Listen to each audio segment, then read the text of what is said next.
국장님, 11월 되면은 이재명은 2개의 재판에 대한 1심 결과가 나오고 또 부인 김혜경이도 선거법 위반 사건에 대한 또 1심 결과가 나옵니다. 네네. 그래서 11월 유기설이 나오고 있는 거죠. 그렇죠. 이재명은 11월 유기설뿐만 아니라 여권도 제가 볼 때는 11월 유기설은 맞는 것 같아요. 맞죠. 11월 들어가면은 윤한 갈등, 윤추 갈등 이런 것들이 더 확산되지 않겠나 하는 생각이 드는데 네. 지금 당장으로서는 이재명이 발등에 불이 떨어진 것 아니겠습니까? 그렇죠. 그러니까 11월 위기설은 뭐 이재명에게도 이미 오래전부터 스스로 감지를 했을 겁니다. 언론에서 11월 위기설 얼마나 많이 떠들어댔습니까? 그러니까 그것을 어떻게 타개할 것인가에 대한 지금 플랜이 나오고 있다는 거예요. 10월 14일이 김혜경 1심, 법화 1심이고 그 다음 날이 이재명 선거법 1심입니다. 선고가 각각 나오고요. 그렇게 돼서 지금 다 예상하는 대로 만약에 유죄가 나온다 한다면 실제로 위기 하니까 진짜 위기가 점점 증폭될 수밖에 없잖아요. 그러니까 그렇습니다. 거기에 맞대응을 합니다. 어떻게 맞대응을 하느냐? 바로 특검법. 특검법을 본회의 상정하겠다. 14일 날 본회의 상정하겠다. 김건희 특검법이죠. 김건희여서 특검법. 맞불을 놓겠다. 물타기 하겠다. 그런 얘기 아니에요. 그렇습니다. 그리고 이제 25일이 또 분수령 아닙니까? 위증교사죄. 이게 구형도 선거법보다 1년이 더 높게 구형을 했죠. 그러면 위증교사죄와 관련돼서는 그 다음 날, 그 주간부터 어마어마한 장애 집회가 이제 계속 될 것으로 보입니다. 이미 어저께 진보당이 국민투표를 하겠다 해갖고 자기네들끼리 하는 거예요. 이게 선관위에서 하는 것도 아니고 그냥 온라인에서 하는데 그거를 12월 6일 날 발표를 해서 12월 7일 날 그러니까 대정부 투쟁 뭐 어마어마하게 많은 사람들 동원해서 12월 7일로 지금 기획을 하고 있고 그때까지 차곡차곡 매 주말마다 민노총이 한 번 무슨 전국 농민대회 한 번 이런 식으로 계속 탄핵 옛날 2016년 처럼 광화문 내거리에서 나오겠다라는 것이고 여기에 조국도 이제 영광에서 쪽팔렸던 것을 어떻게든 만회하고자 장애 집회를 뭐 26일 날 한다면서 26일 날 이제 서초동 검찰청 앞에서 한다고 그러네요. 윤 대통령을 끌어내리자라고 뭐 캐치프레이즈를 걸고 한다고 합니다.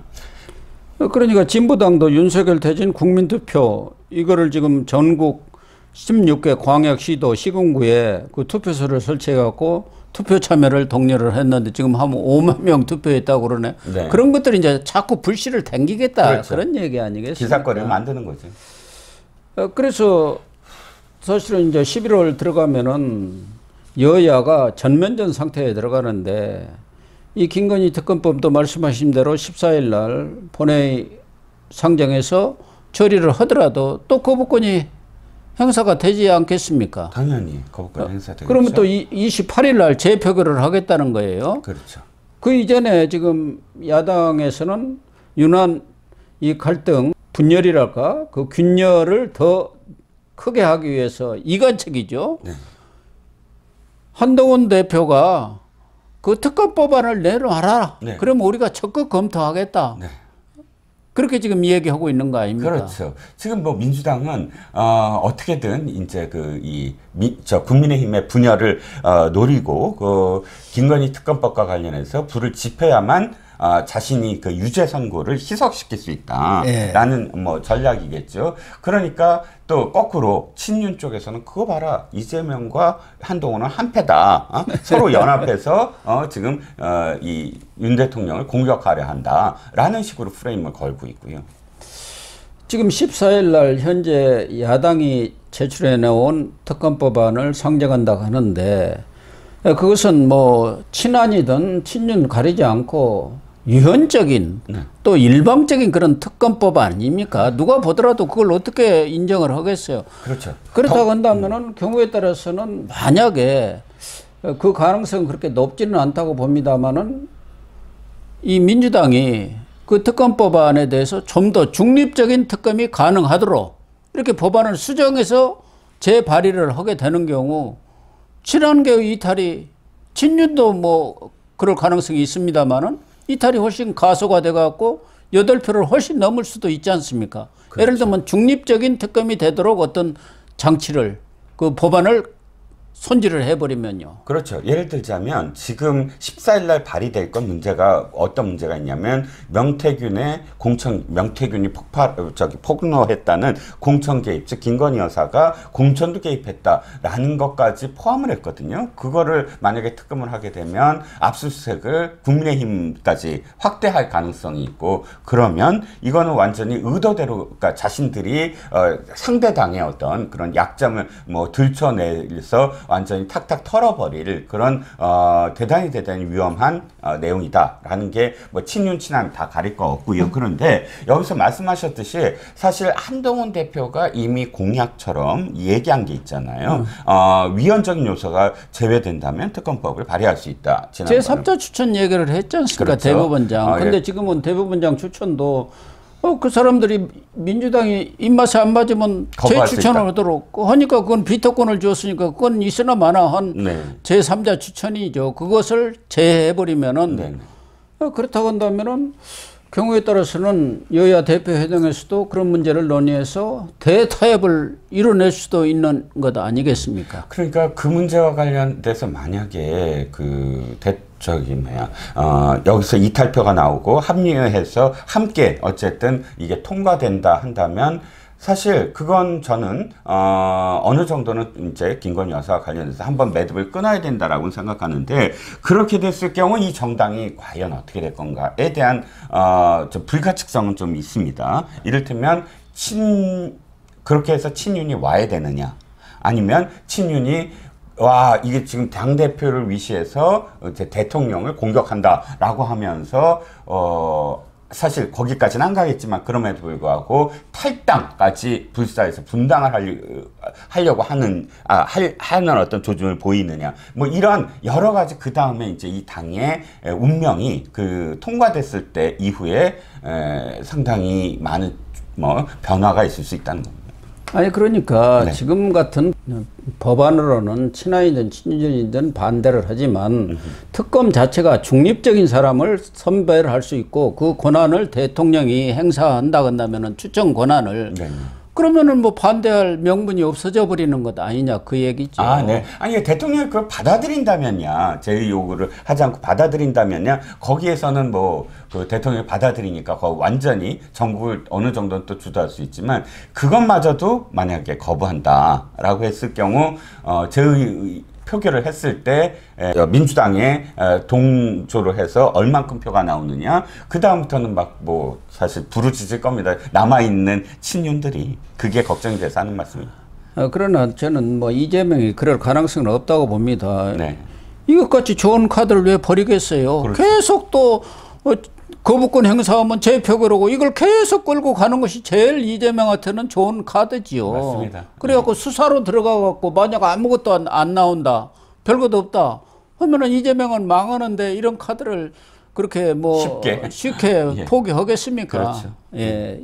여당이 받아들일 수 없는 이 특검법안을 계속 발의를 해가지고 그거를 이 탄핵의 불씨를 당기는 그런 전략을 쓰지 않겠습니까? 왜 나만 방탄이냐? 김건희 여사도 방탄하고 있지 않느냐? 김건희 방탄, 당신들은 김건희 방탄하는 거 아니냐? 그렇게 비판을 하는 거지. 만들어야지. 거기다가 지금 명태균 이 폭로에 대해서는 민주당에서는 국정조사를 또 하자. 네. 그런 얘기도 나오고 있는 거고 특히 이창수 또 중앙지검장 네. 이 사람에 대해서는 지금 탄핵안을 발의를 하겠다는 거 아닙니까? 그렇죠. 심은정 검찰총장은 좀 뺀 것 같아요. 수사 지휘권도 없는데. 그렇죠. 누가 보더라도 탄핵을 한다는 게 말이 안 되고 네. 임명된 지 얼마나 됐다고. 네. 그러니까 여론이 별로 좋지 않으니까 이창수 중앙지검장만 이렇게 탄핵하는 쪽으로 이렇게 네. 가는 경우 이런 것도 또 다 일련의 네. 현 정권에 대한 또 대여 공세의 일환 아니겠습니다. 네. 아니겠습니까? 거기다가 민주당뿐만 아니라 말씀하신 대로 조국 혁신당, 진보당 등 범야가 11월, 12월에 총 공세로 나서는 것 아닙니까? 그렇습니다.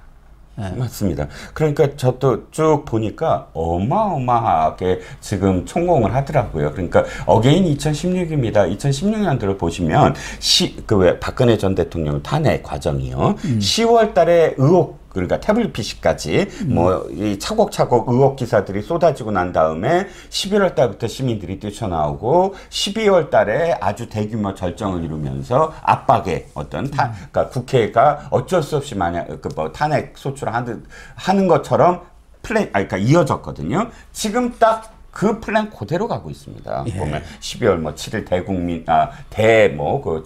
정부 무슨 투쟁, 국민 대동원 뭐 이런 식의 어떤 일정을 계속 잡고 있는 거죠. 그래서 특히 김민석의 친형이 대표로 있는 촛불 행동에서는 윤석열 대통령 탄핵 지도까지 만들어서 네. 온라인 탄핵 서명을 지금 촉구하고 있는 거 아닙니까? 그렇습니다. 윤아웃.com 뭐 이렇게 했는데 한 6만 5천 명 서명을 했다 뭐 이런 얘기도 있는데 어쨌든 이재명으로서는 살기 위해서 대통령 흔들기에 총 공격 명령이 11월 2일 네. 김건희 여사 탄핵 규탄 범국민대회를 시발로 해서 네. 벌어질 것 같습니다. 네. 그렇다고 하더라도 이재명에 대한 1심 선고 결과가 15일, 25일 피선거권이 박탈될 정도의 선고가 유죄 선고가 내려진다 한다면은 이재명의 리더십은 흔들거리고 파열음, 균열이 불가피하지 않나? 그렇죠. 그렇지 않을까요? 맞습니다. 지금까지 저 선배님하고 저희가 이 일정을 쭉 이야기하는 건 사실은 이재명이 거의 막판에 다 왔다. 그러니까 할 수 있는 모든 거를 다 동원하겠다. 그리고 이 지금 흐름은 뭐냐면 선고 이후에 나올 기사들 있지 않습니까? 예. 그거를 이쪽으로 김건희 방탄 그리고 장애 집회 탄핵 이렇게 뒤덮으려고 하는 거거든요. 그러니까 물타기 하는 거예요. 그렇죠. 예. 그러니까 당연히 11월 위기 닥쳤다. 그 다음에 피서권권 박탈됐다. 민주당에서 이제 목소리가 나오기 시작했다. 비명들이 한 목소리를 냈다. 이런 식의 기사들이 탄핵으로 완전히 뒤덮고 이렇게 장애 투쟁을 하면 뭐죠? 단일 대우를 할 수밖에 없잖아요. 그래서 그렇게 되면은 이런 선거 결과가 나오더라도 당내 동요도 막을 수 있고 그렇죠. 특히 뭐 김경수가 뭐 11월 말이나 12월에 들어온다고 하더라도 목소리를 내기가 어렵습니다. 이런 상황 속에서 이른바 친문 세력이라든가 거기다가 문재인도 딸 때문에 지금 정치적 상처를 엄청나게 입은 거 아닙니까? 실질적으로는. 그렇습니다. 그러나 아무래도 1심 결과가 나오면은 당원이라든가 특히 호남 민심에서도 과연 이렇게 해가지고 2027년 대선까지 갈 수가 있겠느냐 그런 의구심이 나올 수가 있고 선거법 같은 경우는 저희도 대법원장이 계속 강조했지 않습니까? 그렇죠. 633 지켜라. 633. 네, 맞습니다. 그렇게 되면은 선거법 이불은 11월 15일 날 나오면은 3.3을 지켜야 할 거면 3개월. 그렇죠. 항소심 3개월, 대법 3개월. 그렇죠. 6개월이면 내년 상반기 중에 대법까지 끝나버립니다. 그렇죠. 그게 확정돼 버리면 최소한 뭐 대법까지는 못 가더라도 항소심은 끝날 거 아닙니까? 항소심에서 결정이 나면 그건 이제 끝난 거거든요. 사실관계는 다 확정이 된 거니까. 그렇습니다. 예, 예. 그렇게 되면 어떻게 내년 5월 이전에 다 선거법은 끝난다는 얘기죠. 예. 네. 그러면서 그렇게 되면 어떻게 이재명이가 버티겠습니까? 못 버티죠. 예. 그러니까 이재명은 팔을 없는 것 외에는 달리 선택의 길이 없어요. 그렇습니다. 그러니까 끌어내리자라는 말을 공공연히 하는 것이고요. 그래서 정말 뭐 누차 얘기를 했습니다마는 이럴 때일수록 윤석열 대통령과 한동훈 대표가 서로 손을 잡고 여기에 잘 대응을 해 나가야 하는데 윤한 갈등이 계속 심화되고 그것이 이제 하부 단계까지 확산되고 있어서 정말 걱정입니다. 그렇습니다. 그게 제일 문제 아닙니까? 그렇습니다. 김혜경 씨에 대해서 오늘 결심 공판이 이루어졌는데 지난번에 검찰이 구형하려 했던 벌금 300만 원을 공직선거법 위반 혐의로 다시 재구형을 한 것이죠. 네, 그렇습니다. 수원지법 형사 13부에서 이 박정호 부장판사인데 재판장이 이분이 상당히 깐깐한 것 같더라고요. 그래가지고 이번에 그동안에 그런 그 금융 거래 내역서 네네. 다 내라 네네. 해가지고 우원식 의장 부인이 허위 증언한 것까지 다 잡아냈지 않습니까? 예. 사상 초유의 국회의장 부인이 재판정에 나가서 위증을 했다. 예. 잘못하다가는 또 위증교사까지도 나오는 게 아니냐. 현금으로 자기가 냈다. 그래서 이해가 안 가는 게 의장 부인 정도, 그리고 몇 살입니까 벌써. 선거를 치른 게 벌써 몇 년이에요. 예. 그런데 현금을 냈다라는 그런 말을 쉽게 그렇게 할 수가 있을까? 그러니까 어마어마한 지금 사실은 실책을 한 거죠. 뭐 자백을 한 거나 마찬가지입니다. 나는 거짓말을 하고 있다라고. 그걸 김혜경이가 그렇게 좀 해달라고 했는지, 아니면은 우원식 의장 부인이 뭐 선거 한두 번 치러본 것도 아니고 그것이 재판에 걸리고 수사에 들어가 있으니까 가서 그렇게 스스로 알아서 현금 냈다고 이렇게 증언을 했는지는 알 길은 없지만, 어쨌든 우원식 의장 부인이 네. 위증을 한 것만은 틀림없는 거 아닙니까? 그렇습니다. 이런 것에 대해서는 법원이 네. 단호하게 조치를 취해야 하는데요. 아유, 그럼요. 사법방해죄가 없지만 위증이라는 건 정말로 민주주의의 근간을 흐트러뜨리는 일입니다. 왜? 사법부의 가장 기본적인 그런 그 일들, 사법부의 업무를 완전히 마비시키고 곡해시켜 버리는 거잖아요. 더군다나 경선이라든가 이런 선거 기간에 이런 금품이라든가 향응을 받으면 지금 30배인가 50배를 물게 되어 있지 않습니까? 그렇죠. 그 10만 4천 원 중국집 가서 밥 한 끼 얻어 먹었지만 네. 그것도 이 우 의장 부인은 3번인가 그렇게 만났다는 거예요. 그렇죠. 총 4번인데 지금 한 번만 기소한 건 나머지 3번이 이미 공소시효가 지났기 때문인데 지금 민주당은 10만 4천 원짜리 재판 뭐 이렇게 해서 축소시키려고 하죠.